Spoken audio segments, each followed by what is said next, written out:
نبی کریم علیہ السلام نے فرمایا، بخاری مسلم میں فرمایا، 7 ہلاک کرنے والی چیزوں سے بچنا، اگر ان میں تم چلے گئے تو ہلاک ہو جاؤ گے۔ 7 چیزیں ہیں جو تمہیں ہلاک کر دیں۔ یا رسول اللہ صلی اللہ علیہ وسلم وہ کون کون سی؟ تو حضور نے فرمایا، اللہ کے ساتھ شریک نہ کرنا، ہلاک ہو جاؤ گے۔ دوسرا نبی پاک صلی اللہ علیہ وسلم نے فرمایا، جادو نہ کرنا، ہلاک ہو جاؤ گے، ہلاک۔ اور یار جسے حضور فرما رہے ہیں ہلاک ہو جائے وہ بچے گا؟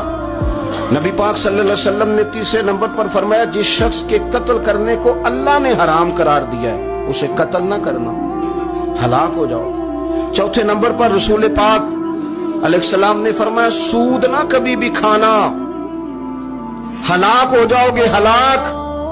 بڑی بڑی دلیلیں دی بینک والوں نے، بڑا سمجھایا تو حادثہ مان گئے، محترم مان گئے، کہنے لگے نہیں جی نہیں، وہ کاروبار میں لگاتے ہیں، بڑے بھولے والے ہیں، پتہ سارا ہے۔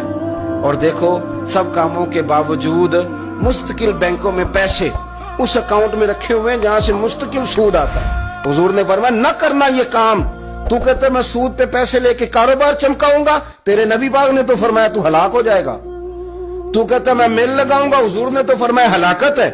تو کہتا میں بڑا کچھ کر جاؤں گا تو ہلاکت ہے۔ اچھی طرح سمجھ لیں، اصل مال بھی ضائع ہو جاتا ہے اس بندے کا جو سود کا مال ملا لیتا ہے، اصل برکت بھی اڑ جاتی۔ اور میرے نبی پاک صلی اللہ علیہ وسلم نے 5ویں نمبر پہ فرمایا، یتیم کا مال نہ کھانا، ہلاک ہو جاؤ گے۔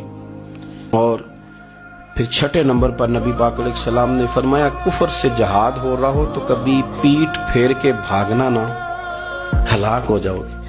اور 7ویں نمبر پر اللہ کے رسول نے فرمایا، بے قصور اور بے گناہ عورت پر تہمت نہ لگانا، بلا وجہ بہو کے کھاتے نہ کچھ ڈال دینا۔ یہ 7 وہ چیزیں ہیں جو ہلاک کر دیں گے۔